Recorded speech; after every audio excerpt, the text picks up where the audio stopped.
সুপ্রিয় শিক্ষার্থীরা, আসসালামু আলাইকুম। আশা করি যে যেখানে আছো ভালো আছো। আমাদের অর্থনীতি প্রথম পত্রের 4টি অধ্যায় দ্বিতীয় এর উপরে আমি এর আগে 4টি ক্লাস করছি। চাহিদা সম্পর্কিত এবং তার স্থিতিস্থাপকতা, যোগান স্থিতিস্থাপকতা ইত্যাদির উপরে আমি মোটামুটি 4টি ক্লাস করছি। আজকে আমরা আলোচনা করব ভারসাম্যের উপরে। বাজার ভারসাম্য আজকের আলোচনার বিষয় আছে বাজার ভারসাম্য খুব গুরুত্বপূর্ণ একটা টপিকস। এর উপরে অনেক সময় ম্যাক্সিমাম একটা কোশ্চেন হয় সবসময়ের জন্য। এখন বাজার ভারসাম্য, মার্কেট ইকুইলিব্রিয়াম। তো এই ভারসাম্য কথাটাকে ব্যাখ্যা করি। ভারসাম্য ইংরেজি প্রতিশব্দ কি? ইকুইলিব্রিয়াম।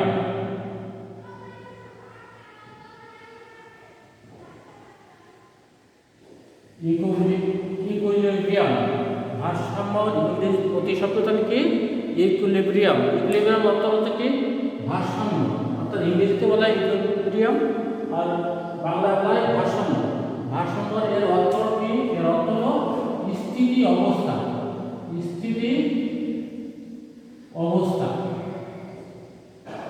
ভারসাম্য ইংরেজি কথা, এর বাংলা কথা হলো ভারসাম্য বা স্থিতি অবস্থা। এই ভারসাম্যের উৎপত্তিটা কোথা থেকে হয়েছে? ভারসাম্য দুটো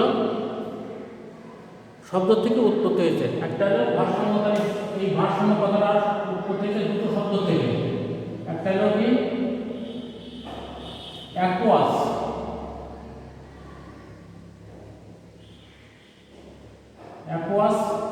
আর একটা হলো কি লিব্রা। ভারসাম্য দুইটা শব্দ থেকে উৎপত্তি হয়েছে। একটা হলো অ্যাকুয়াস, একটা হলো লিব্রা। অ্যাকুয়াস অর্থ হলো কি সমান, আর এটার অর্থ কি স্থিতি অবস্থা।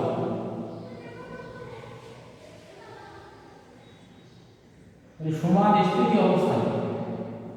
ইকুইলিব্রিয়ামের দুটো দিক শব্দ থেকে উৎপত্তি হয়েছে। একটা আছে অ্যাকুয়াস আর একটা হলো লিব্রা। অ্যাকুয়াস অর্থ হলো কি? অ্যাকুয়াস অর্থ হলো সমান, আর লিব্রা শব্দ অর্থ স্থিতি অবস্থা। তাহলে সমান স্থিতি অবস্থা। ভারসাম্য কাকে বলে যেটা আমরা জানি। ভারসাম্য হলো দুইটি বিরোধী শক্তির যখন ক্রিয়া প্রতিক্রিয়ার মাধ্যমে একটা স্থির অবস্থা অর্জিত হয় এবং সেই স্থির অবস্থা থেকে যখন কোনো নড়াচড়া করার কোনো প্রবণতা থাকে না, ওই অবস্থাকে বলা হয় ভারসাম্য অবস্থা। ভারসাম্য কথাটি সর্বপ্রথম ব্যবহৃত হয় পদার্থবিজ্ঞানে। বিখ্যাত পদার্থবিজ্ঞানী আইজাক নিউটন তার গতির সূত্রে উল্লেখ করেন প্রত্যেক ক্রিয়ারই একটি সমান এবং বিপরীত প্রতিক্রিয়া আছে। ঠিক অর্থনীতিতে দুইটি বিপরীত প্রক্রিয়া, একটা হলো চাহিদা রেখা যা বাম হতে ডান দিকে নিম্নগামী, আর একটা হলো যোগান রেখা যা বাম হতে ডান দিকে ঊর্ধ্বগামী।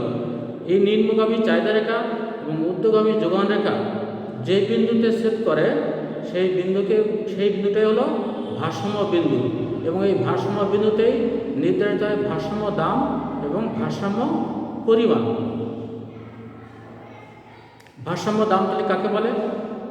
যদি কোশ্চেন করে ভারসাম্য দামটা কি, তাহলে ভারসাম্য দাম হলো সেই দাম যে দামে চাহিদা এবং যোগান পরস্পর সমান হয়, তাকে বলা হয় ভারসাম্য দাম। আর ভারসাম্য পরিমাণটা কি? যে দামে চাহিদা এবং যোগান একই থাকে, একই অবস্থা নির্ধারিত হয়, সেই অবস্থাকে বলা হয় ভারসাম্য পরিমাণ। সেটা চাহিদা হতে পারে, সেটা যোগানও হতে পারে। এখন এই বাজার ভারসাম্য ব্যাখ্যা তিনটা ভাবে ব্যাখ্যা করা যায়। একটা সূচির সাহায্যে ব্যাখ্যা করা যায়, চিত্রের সাহায্যে ব্যাখ্যা করা যায়, আর একটা হলো গাণিতিক ব্যাখ্যা দেওয়া যায়। তাহলে ভারসাম্য আমরা কয়টা ভাবে ব্যাখ্যা করতে পারি? এই বাজার ভারসাম্যটাকে আমরা তিনটে ভাবে ব্যাখ্যা করতে পারি। একটা হলো কি সূচির সাহায্য, আরেকটা হলো চিত্রের সাহায্য, আর হলো গাণিতিকভাবে। আমরা এই তিনটে ব্যাখ্যা আজকে শিখব। তিনটে ব্যাখ্যা আমি আলোচনা করি এখন।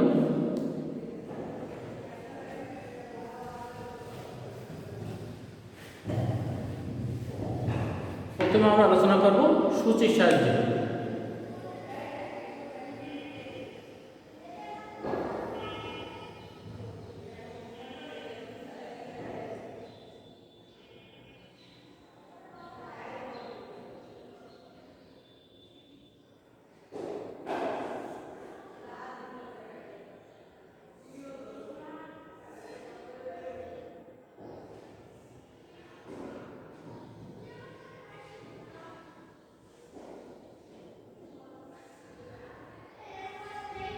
আমরা প্রথমে দেবো দাম। দামকে আমরা কিভাবে প্রকাশ করি? প্রাইস কিভাবে প্রকাশ করি?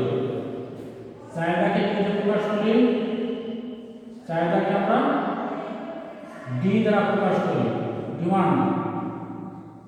যোগানকে কিভাবে প্রকাশ করি? সাপ্লাই। সংক্ষেপে আমরা এল দ্বারা প্রকাশ করি। এখানে আছে ভারসাম্য অবস্থা।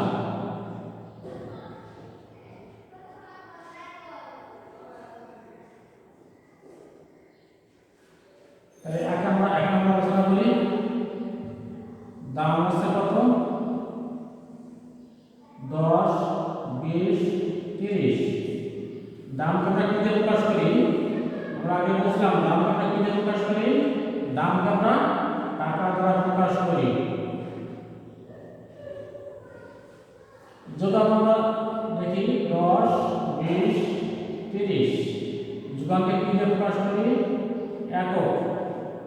দেখা যাচ্ছে দাম যখন 10 টাকা তখন যোগান কত? 10 একক। দাম যখন 20 টাকা যোগান তখন 20 একক। দাম যখন 30 টাকা তখন যোগান আছে 30 একক। চারটা কিছু পুরোটা জিনিস ব্যাখ্যা হয়ে যাবে। প্রথমে দেবো 30 একক, তারপরে 20 একক, তারপর আছে 10 একক। তাহলে আমরা সূচিতে লক্ষ্য করি, সূচিতে লক্ষ্য করে দাম যখন 10 টাকা তখন বাজারে চাহিদা আছে 30 একক। যোগান কত একক? 10 একক। দাম যখন 1 টাকা তখন বাজারে চাহিদা 30 একক আর যোগান আছে কত একক? 10 একক। এখানে কি বেশি? নিশ্চিতভাবে দেখা যাচ্ছে যেখানে চাহিদার পরিমাণটা বেশি। কত বেশি? 20 একক বেশি, অর্থাৎ এখানে ডি বেশি। কার তুলনায়? তাহলে এখানে বাজারে কি দেখা যাচ্ছে? এখানে বাজারে ঘাটতি। বাজারে যদি চাহিদা বেশি থাকে, যোগান কম থাকে, তাহলে বাজারে ঘাটতি দেখা দেয়। বাজারে যদি ঘাটতি থাকে চাহিদা, তাহলে কী হবে? বিক্রেতারা দাম বৃদ্ধি করে দেবে। দাম বৃদ্ধি করে 10 টাকা থেকে কয় টাকা গেল? 20 টাকা যখন গেল তখন দেখা গেল চাহিদা 20 একক, যোগানও 20 একক। তাহলে এখানে আছে ডি সমান সমান কি? এখানে আছে ডি সমান সমান এস, অর্থাৎ এখানে কি হচ্ছে? ভারসাম্য হচ্ছে। যে দামে অর্থাৎ 20 টাকা দামে চাহিদা এবং যোগান পরস্পর সমান হচ্ছে, এই ভারসাম্য দাম হচ্ছে 20 টাকা, ভারসাম্য পরিমাণ কত? 20 একক। এর পরবর্তীতে দেখা গেল দাম যদি আরও বৃদ্ধি করে দেয়, দাম আরও বৃদ্ধি করে দাম 30 টাকা করবে, তখন বাজারে চাহিদা আসবে কত হয়েছে? 10 একক। যোগান বৃদ্ধি হয়ে তখন কত একক হয়েছে? 30 একক। তাহলে এখানে কি বেশি? এখানে সাপ্লাই বেশি। তার তুলনায় চাহিদার তুলনায় এখানে সাপ্লাইটাই বেশি, অর্থাৎ এখানে সাপ্লাই বেশি, ডিমান্ড কম। তাহলে এখানে বাজারে কি হবে? উদ্বৃত্ত দেখা যাবে। তাহলে বাজারে যদি উদ্বৃত্ত দেখা যায়, বাজারে যে যোগান অতিরিক্ত হয়ে যায়, তাহলে দ্রব্য অবিক্রত অবস্থায় পড়ে থাকবে। তাহলে আবার দাম কমায়ও 20 টাকা দামে যাবে, যেখানে চাহিদা এবং যোগান সমান হয়। তাহলে এই 20 টাকাকে বলা হচ্ছে ভারসাম্য দাম, আর 20 এককে বলা হচ্ছে ভারসাম্য পরিমাণ। তাহলে আমরা বলছিলাম যে ভারসাম্য দাম কাকে বলে? যে দামে চাহিদা এবং যোগান পরস্পর সমান হয়, সেই দামটাকে বলা হয় ভারসাম্য দাম। তাহলে এখানে বোঝা যাচ্ছে যে দাম হচ্ছে 20 টাকা, 20 টাকা দামে চাহিদা এবং যোগান পরস্পর সমান। তাহলে ভারসাম্য দাম আছে 20 টাকা। আর চাহিদা এবং যোগান সম্পূর্ণ অবস্থায় দাম কত হয়েছে? 20 টাকা। এখন আমরা এটা তো সূচির সাহায্যে ব্যাখ্যা করলাম, এখন আমরা ব্যাখ্যা করব সেটা হলো চিত্রের সাহায্যে এটা কীভাবে ব্যাখ্যা করা যায়। আমরা বিষয়টি চিত্রের সাহায্যে ব্যাখ্যা করি।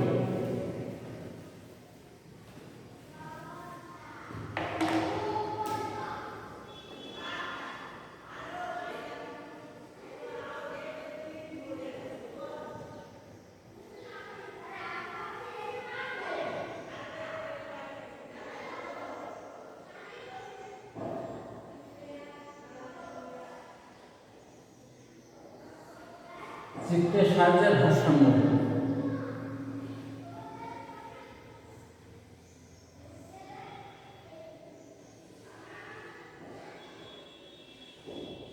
চিত্রে ভূমির আকার আছে পরিমাণ,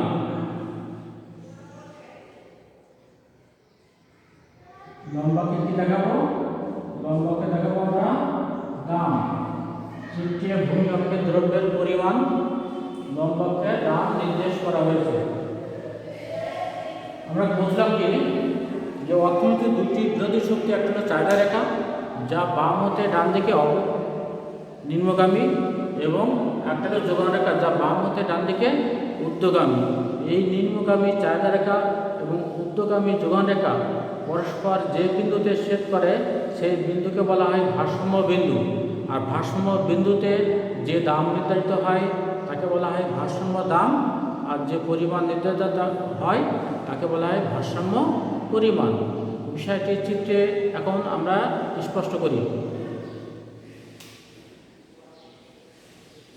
ডি ড্যাশ চাহিদা রেখা,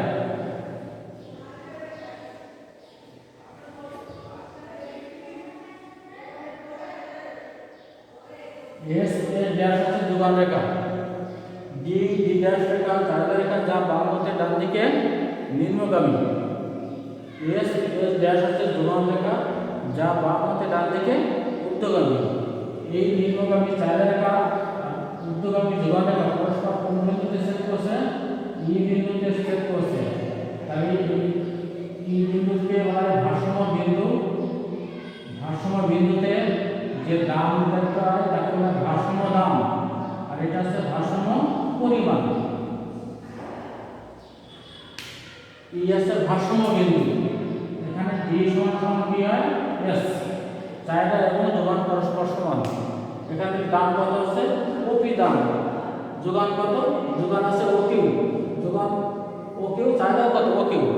তাহলে ওপি দামে চাহিদা যা যোগানও তাই একই, অর্থাৎ ওপি দামকে বলা হচ্ছে ভারসাম্য দাম, আর ও কিউ বলা হচ্ছে ভারসাম্য পরিমাণ। আমরা আবার বলি যে চাহিদা রেখা ডি ড্যাশ যা বাম হতে ডান দিকে নিম্নগামী, এবং যোগান রেখা এস ড্যাশ যা বাম হতে ডান দিকে ঊর্ধ্বগামী। এই নিম্নগামী চাহিদা রেখা এবং ঊর্ধ্বগামী যোগান রেখা পরস্পর বিন্দুতে ছেদ করছে। ইকে বলা হচ্ছে ভারসাম্য বিন্দু, ই হচ্ছে ভারসাম্য দাম, কিউ হচ্ছে ভারসাম্য পরিমাণ। তাহলে ও ভারসাম্য দাম কেন বলছি? ও পি দামে চাহিদা আছে ও কিউ, যোগান আছে ও কিউ, অর্থাৎ দুই বিন্দুতে চাহিদা এবং যোগান পরস্পর সমান। তাহলে ও পি হলো ভারসাম্য দাম, ও কিউ হলো ভারসাম্য পরিমাণ। এখন দেখা যাক যদি কোনো কারণে বাজারে এর থেকেও দাম কমে যায় বা এর থেকে দাম বেড়ে যায়, তাহলে কী অবস্থা হবে, অর্থাৎ ভারসাম্য বিনষ্ট হয় কীভাবে, সেটা নিয়ে এখন আমরা আলোচনা করব। এখন যদি কোনো কারণে দাম কমে যায়, দাম কমে বা হ্রাস পেয়ে যদি কম হয়, দাম হ্রাস পেয়ে যদি P1 হয়, P থেকে দাম হ্রাস পেয়ে কত হয়েছে? P1, তখন চাহিদা কত? দাম যখন P1 তখন চাহিদা কত? আমরা একটু ব্যাখ্যা করি এটা। দাম যখন P1 তখন চাহিদা কত? চাহিদা আছে P1D, যোগান কত? যোগান আছে P1C। তাহলে সি কি আছে কি? ডি বেশি কার তুলনায়, যোগানের তুলনায়। সেটা কত? সেটা হলো সিটি পরিমাণ। সিটি আছে অতিরিক্ত চাহিদা, অতিরিক্ত চাহিদা।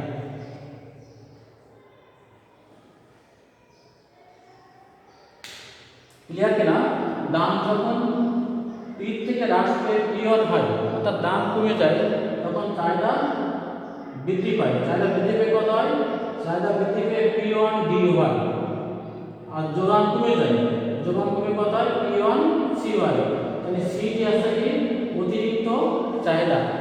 বাজারে যদি অতিরিক্ত চাহিদা থাকে তাহলে কি ভারসাম্য থাকবে? ভারসাম্য থাকবে না। তাহলে বাজারে অতিরিক্ত চাহিদা থাকলে কী হবে? বিক্রেতারা দাম বৃদ্ধি করে দেবে। দাম বৃদ্ধি করে আবার কোন দামে চলে যাবে? ওপি দামে চলে যাবে। অর্থাৎ ওপি অর্থাৎ ইটা ভারসাম্য দামে চলে যাবে। এখানে চাহিদা এবং যোগান পরস্পর সমান হয়। সুতরাং দেখা গেল ভারসাম্য দামের থেকে দাম যদি হ্রাস পায়, ওই দাম কখনো স্থিতিশীল অবস্থা হতে পারে না। আবার যদি কোনো কারণে দাম বেড়ে যায়, দাম বেড়ে যদি কি হয়? P2 হয়, দাম বেড়ে কত হলো? OP2, দাম বেড়ে OP2, তাহলে এখানে চাহিদা কত? চাহিদা কমে যাবে। চাহিদা কত হচ্ছে? চাহিদা কমে যখন কত হচ্ছে? চাহিদা কমে যখন P2G হচ্ছে, দাম যখন OP2, তখন চাহিদা হ্রাস পেয়ে কত হচ্ছে? P2G, P2G। যোগান বৃদ্ধি পেয়ে কত হচ্ছে? P2H। তাহলে এখানে কি বেশি আছে? এখানে নিশ্চিত সাপ্লাই বেশি। সাপ্লাই বেশি কার তুলনায়? ডিমান্ডের তুলনায়। তাহলে এখানে অতিরিক্ত সাপ্লাই কত আছে? অতিরিক্ত সাপ্লাই আছে GH, অতিরিক্ত যোগান। তাহলে অতিরিক্ত যোগান যদি থাকে কোনো বাজারে, তাহলে দ্রব্য কি থাকবে? দ্রব্য অবিক্রিত অবস্থায় পড়ে থাকবে। তো সেক্ষেত্রে বিক্রেতারা যদি বুদ্ধিমান বা ভালো হয়, তাহলে সে কী করবে? দাম হ্রাস করবে। সুতরাং দেখা গেল যদি দাম বৃদ্ধি পেয়ে যখন P2 হয়েছে, তখন চাহিদা হ্রাস পেয়ে P2G হয় এবং যোগান বৃদ্ধি পেয়ে P2H হয়। তাহলে GH হচ্ছে কি? GH হলো অতিরিক্ত যোগান। অতিরিক্ত যোগান থাকলে ভারসাম্য কখনো স্থির থাকতে পারে না। এই জন্য কী করবে? বিক্রেতারা অতিরিক্ত যোগান বিক্রয় করার জন্য দাম হ্রাস করবে। দাম হ্রাস করে আবার কোথায় চলে আসবে? P2তে চলে আসবে, ওই ওপি দামে চলে আসবে, যেখানে চাহিদা এবং যোগান পরস্পর সমান হয়। সুতরাং দেখা গেল যে কখনো ভারসাম্য দামের থেকে দাম কমলেও সে দাম স্থিতিশীল হয় না, আবার ভারসাম্য দামের থেকে দাম বৃদ্ধি পেয়ে P2 হলেও সে দাম স্থিতিশীল হয় না। সুতরাং দেখা গেল যে দামে চাহিদা এবং যোগান সমান হয় সেই দামকে বলা হয় ভারসাম্য দাম। এখানে ওপি আছে ভারসাম্য দাম, ওকিউ আছে ভারসাম্য পরিমাণ, ই আছে ভারসাম্য বিন্দু। কথাটা কি ক্লিয়ার? যাক, মোটামুটি আমরা সূচি দিয়ে ব্যাখ্যা করলাম, চিত্র দিয়ে ব্যাখ্যা করলাম। এখন একটা গাণিতিক ব্যাখ্যাও অনেক সময় আসে, যে গাণিতিক ব্যাখ্যা যদি চেয়ে বসে, সেক্ষেত্রে গাণিতিক ব্যাখ্যাটা আমরা ব্যাখ্যা করব। গাণিতিক ব্যাখ্যাটা কি? গাণিতিক ব্যাখ্যা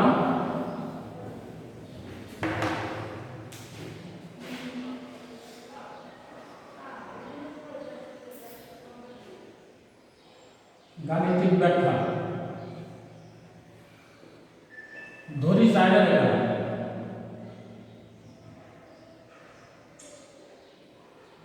চাহিদা অপেক্ষক Q is equal to A minus Q dt। আমি এর আগের ক্লাসে বলছিলাম যে চাহিদা রেখার ঢালটা কি হয়? ঋণাত্মক সম্পন্ন হয়, অর্থাৎ বি আগে মাইনাস বি সহগ আছে, মানে ঋণাত্মক সম্পন্ন চাহিদা রেখা। চাহিদা রেখার ঢাল সবসময় ঋণাত্মক হয়। যোগান রেখা কি ধরি? যোগান অপেক্ষক QS minus C plus DP। যোগান রেখার ঢাল পজিটিভ হয়, এখানে দামের সাথে যোগানের সম্পর্ক পজিটিভ, এখানে প্লাস ব্যবহার করা হয়েছে। এখন ভারসাম্যের শব্দ দেখলাম ভারসাম্যের শর্ত কি দেখলাম? ভারসাম্যের শর্ত চাহিদা সমান যোগান। ভারসাম্যের একটাই শর্ত, সেটা হলো চাহিদা সমান কি হতে হবে? যোগান হতে হবে। তাহলে এখানে আমরা লিখব, আমরা জানি বাজার ভারসাম্যের শর্ত, আমরা জানি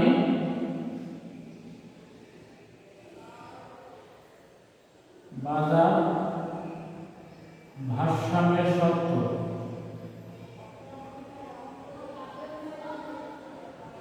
বাজার ভারসাম্যের শর্তটা কি? বাজার ভারসাম্যের শর্ত হলো চাহিদা সমান যোগান। চাহিদা সমান যোগান। চাহিদা এখানে কত? অর্থাৎ ইউডি ইজ ইকুয়াল টু কত? ইউএস, বা ইউডির মানটা কত? A minus BP. এখানে কত? Minus C plus BP. এখন সমাধান করে আমরা পি এর মানটা বের করি। তাহলে পি গুলো সব বাম সাইডে রাখি, minus BP minus DP minus C minus A. এখন যদি আমি মাইনাস এখান থেকে কমন যাবে, মাইনাস সি কমন যায়, মাইনাস পি কমন যায়, মাইনাস পি কমন গেলে এখান থেকে কত? B plus D. এখান থেকে মাইনাস কমন থেকে সি প্লাস কত? এ। এখন আমরা পি এর মান বের করলে পি ইজ ইকুয়াল টু কত হয়?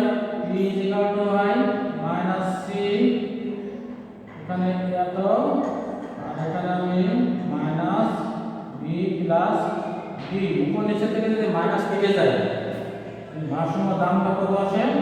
ভারসাম্য দাম থেকে কত চলে আসে? ভারসাম্য দাম P is equal to C plus A, আর নিচে আছে বি প্লাস কত?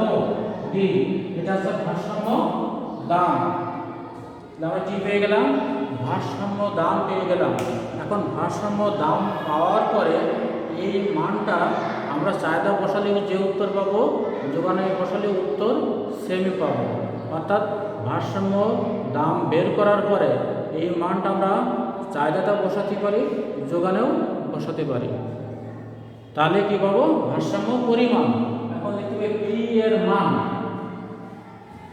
পি এর মানটা কোথায় বসাই দেবো?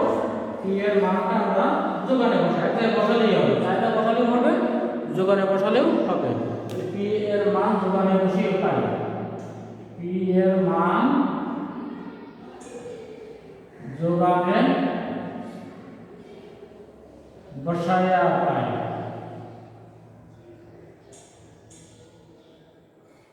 তাহলে এখানে যোগানে বসালে যদি যোগানে বসালে আমরা এখানে যে বলি যে কিউ বি সমান কিউ এস সমান কিউ, অর্থাৎ কিউ দেবো এখানে। এখানে কিউ এস ও দেওয়া লাগবে না, ভারসাম্য অবস্থায় কিউডি সমান সমান কিউ এস সমান সমান কি কিউ, অর্থাৎ শুধু কিউ দিলেই হবে। তাহলে আমরা যোগানে বসালে কিউ এস না দিয়ে শুধু কিউ দিচ্ছি। তাহলে minus C plus D into B মান, বি মানটা কত? সি প্লাস এ, আর বি মান বি প্লাস কত? ডি। বা এখানে লসাগু করি, লসাগু করলে কত হয়? বি প্লাস ডি হয় লসাগু। তাহলে minus BC minus CD plus CD plus কত? এডি।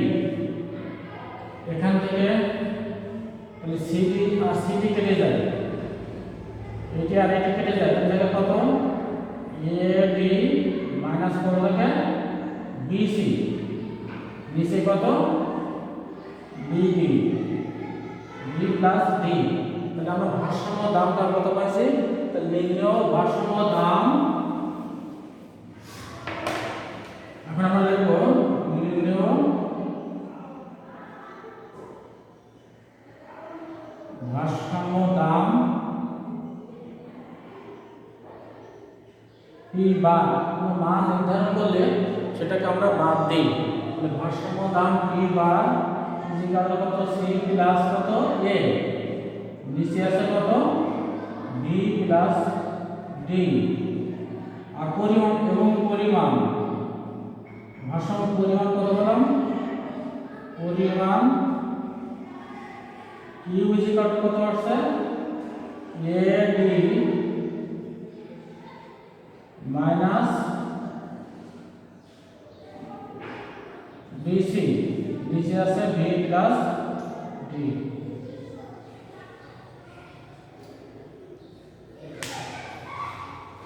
তো ঠিক আছে, আমরা আজকে এই পর্যন্ত আলোচনা শেষ করছি।